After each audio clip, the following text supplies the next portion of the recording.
DSSB assistant superintendent Delhi prison, जिसकी vacancy release की गई थी 2025 में, उसका एग्ज़ाम अभी 1 जुलाई से हो रहा है। तो उसके रिगार्डिंग हम बात करेंगे कि 2 दिन का एग्ज़ाम हो चुका है, तो प्रीवियस ईयर कट ऑफ क्या इसमें गया था और उसका फाइनल कट ऑफ क्या था और इस बार भी क्या एक्सपेक्टेड कट ऑफ है।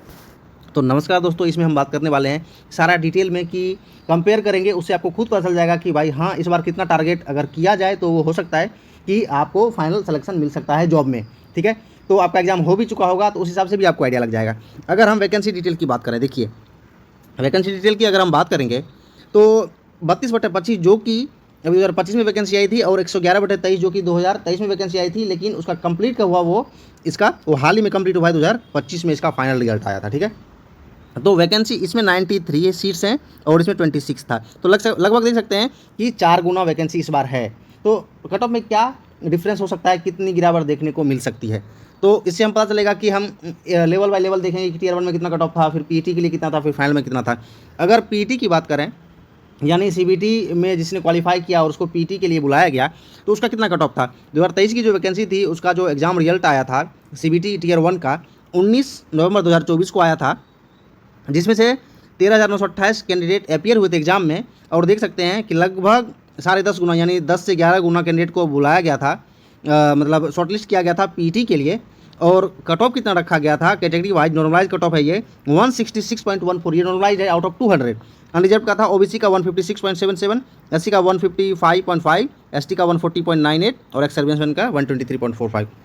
ये नॉर्मलाइज कट ऑफ है 200 में से सिर्फ सीबीटी के लिए, यानी जिसको पीईटी के लिए बुलाया जाएगा जो भी कैंडिडेट अपियर हुआ है। ये कोई फाइनल कट ऑफ से इसका कोई लेना देना नहीं है, ये वो कट ऑफ था जिसके बाद फिजिकल के लिए स्टूडेंट जाने वाले थे। ठीक है, इसके बाद क्या हुआ, लगभग 7-8 महीने के बाद एक और रिजल्ट आया 21 जुलाई 2025 को, जिसमें से आप देख सकते हैं एक चीज़ 282 कैंडिडेट जिसको कि सेलेक्ट किया गया था, शॉर्टलिस्ट किया गया था, उसमें से मात्र 142 कैंडिडेट ही अपियर हुए टेस्ट के लिए। इससे साफ पता चलता है कि बाद में भी अटेंडेंस पे फर्क पड़ता है, क्योंकि DSSB के जितने भी एग्जाम है, जिसमें भी 1 टियर जनरल एग्जाम होता है, सबके प्रैक्टिस के लिए लोग सारे फॉर्म भर देते हैं। ठीक है, क्योंकि 100 रुपीज़ में फी पेमेंट है, तो प्रैक्टिस के लिए भर देते हैं। कई लोग अगर एलिजिबिलिटी उनकी है भी नहीं फिजिकल की, फिर भी वो प्रैक्टिस के लिए चले जाते हैं, क्योंकि कोई मना तो करने वाला नहीं है। इसी हिसाब से देखा जा रहा है, देख सकते हैं लगभग जितने कैंडिडेट को शॉर्टलिस्ट किया गया उसके हाफ कैंडिडेट ही मात्र यहाँ अपियर हुए फिजिकल एंड्योरेंस टेस्ट के लिए 142, जिसमें से कि 85 मतलब 60% कैंडिडेट जो है वो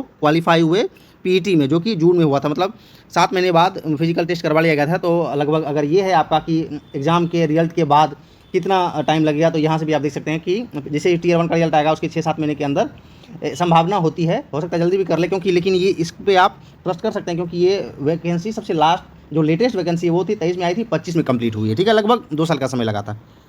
आगे देखिए, ये जो पीटी टेस्ट हुआ उसका कितना कट ऑफ रहा और टियर 1 के कट ऑफ से कितना प्रभाव पड़ा उसका। देखिए इसमें 85 कैंडिडेट जो थे उनको सब अलग अलग कैटेगरी में किया गया और कट ऑफ में कितना प्रभाव पड़ा 166 था, तो वहाँ लगभग 1 से 1.5 नंबर का इंक्रीमेंट देखने के लिए यहाँ मिल रहा है कि जिसको सीबीटी में किया था और फिजिकल टेस्ट होने के बाद जिसको किया गया वो एक नया लाया गया कट ऑफ, तो 167.18 था, ओबीसी का 158, एससी का 149.97 और एसटी का 140.98 और एक्स सर्विसमैन का 127.36। इतना था, ये था पीटी के लिए जो क्वालिफाई हो गए हैं। अब उनको ई-डोजर यानी डॉक्यूमेंट वेरिफिकेशन का जो प्रोसेस है उसके लिए ये कट ऑफ जारी किया गया। ये भी अभी फाइनल नहीं है, इसके बाद क्या होना है, इसके बाद फाइनली जितनी वैकेंसी है उतने लोगों को नॉमिनेट किया जाएगा, देख सकते हैं। फिर 1 महीने बाद ही जब जैसे पीटी का रिजल्ट आया उसके अगले महीने ही 25 अगस्त 2025 का एक नोटिस आया DSSB की साइट पर 111/23 दिल्ली प्रिजन असिस्टेंट सुपरिटेंडेंट। इसमें क्या है कि देख सकते हैं यहाँ लिखा हुआ है category wise normalise cut off marks scored by last provisionally nominated candidate, यानी जितनी भी वैकेंसी थी तो लास्ट नॉमिनेटेड यानी सबसे जो लोएस्ट कट ऑफ गया था वो नॉर्मलाइज आउट ऑफ 200 172.39। यहाँ देख सकते हैं कि मतलब नॉर्मलाइज स्कोर में मतलब अच्छा खासा कट ऑफ गया है, यानी लगभग 86% कट ऑफ है। और यहाँ देख सकते हैं ओबीसी के लिए 163.77, एससी के लिए 154, एसटी के लिए 150 और एक्स सर्विसमैन के लिए 137.08। तो यहाँ से साफ साफ दिख रहा है कि भाई कि प्री के कट ऑफ से फाइनल जो कट ऑफ है वो लगभग 6 से 7 नंबर का गैप आ रहा है। ठीक है, अनरिजर्व में और ओबीसी में, एससी में। ठीक है, तो 6 से 7 नंबर का फर्क है। प्री क्वालिफाई करना ये गारंटी नहीं है कि आपका फाइनल सिलेक्शन हो ही जाएगा, अगर थोड़ा बहुत अगर आसपास है उसके तो मुश्किल होता है। ठीक है, तो अगर इस बार की हम बात करें कि इस बार क्या होने वाला है, तो इस बार तो सबसे पहले ये एक फिगर आपको माइंड में रखना है कि लगभग 4 गुना वैकेंसी है। लेकिन इसका मतलब ये नहीं कि कट ऑफ खूब कम चला जाएगा, नहीं। जब आप एक बात समझिए, आपने अगर कॉम्पिटिटिव एग्जाम आप दे रहे हैं रेगुलरली, अगर 50 वैकेंसी है तो 50 कैंडिडेट को नॉमिनेट करेंगे वो ज्वाइनिंग के लिए, लेकिन 51 जो कैंडिडेट होगा, 51वां कैंडिडेट और 50वें कैंडिडेट में ज़्यादा का डिफरेंस नहीं होता है कि अभी नॉर्मलाइजेशन भी है तो हो सकता है 0.2 का फर्क हो, 0.3, 0.5 ऐसे नंबर का फर्क होता है, ठीक है। तो ज़्यादा धीरे धीरे अभी फर्क होने वाला नहीं है, लेकिन फिर भी हाँ गिरावट होगी। तो अगर टियर 1 की बात करें, और फाइनल की बात करें, तो इस बार मेरे हिसाब से 160 से 165 के लगभग कट ऑफ रहेगा टियर 1 का अनरिजर्व्ड का। ओबीसी और ईडब्ल्यूएस में ज़्यादा फर्क रहता नहीं है, 155 से 160, और ये जो मैक्सिमम रेंज है इसके आसपास कट ऑफ रहने वाली। ये मैं नॉर्मलाइज बता रहा हूँ कि नॉर्मलाइजेशन के बाद, ठीक है, क्योंकि रो स्कोर से कैसे नॉर्मलाइजेशन होता है, क्या मतलब अभी एग्जाम पैटर्न है, कितना इनबैलेंस है, उस पर डिपेंड करता है। लेकिन हाँ अच्छा खासा कट ऑफ तो जाने वाला है ही, क्योंकि वैकेंसी मतलब उतनी भी नहीं है, पिछली बार से ज़्यादा है लेकिन उतनी भी हज़ारों की संख्या में नहीं है। SC ST की बात करें तो 145 से 150, 140 से 145 ये रहेगा, ठीक है। और अगर बात करें एक्स सर्विसमैन का, तो एक्स सर्विसमैन का 125 से 130 के लगभग कट ऑफ टियर 1 का।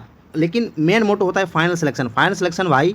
पिछली बार 172 गया था, इस बार रहेगा 165 से 170 के अप्रॉक्स रहेगा, क्योंकि पिछली बार से कम 6-7 नंबर का डिफरेंस तो रहना ही रहना है, ठीक है। क्योंकि ज़्यादा भी डिफरेंस नहीं होता है, अगर ज़्यादा वैकेंसी होती है, कुछ डिफरेंस जैसे कि 10-20 गुना वैकेंसी हो, तब थोड़ा सा ज़्यादा डिफरेंस आता है कट ऑफ में। तो अगर आप अनरिजर्व कैंडिडेट से हैं और अनरिजर्व कैटेगरी से बिलोंग करते हैं तो फाइनल कट ऑफ का जो एक्सपेक्टेड आइडिया है 165 से 170 नॉर्मलाइज्ड है, ठीक है। फिजिकली अगर आप फिट हैं और पास करते हैं तब। और टियर 1 का 160 से 165, अगर रॉ स्कोर आपका 140 के लगभग बन रहा है, 140 से 145, तो एक बढ़िया रॉ स्कोर माना जाएगा। बाकी का नॉर्मलाइजेशन के बाद देखेंगे।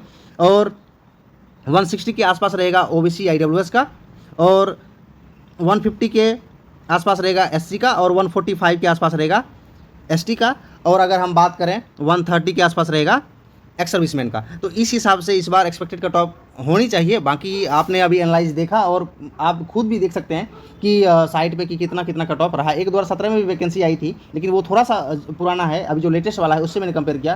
तो आपका क्या व्यू है इस हिसाब से, आप वो भी देख सकते हैं। मेरे हिसाब से ये कट ऑफ रहना है टियर 1 का और फाइनल कट ऑफ। बाकी के वीडियो के लिए बने रहिए। जय हिंद।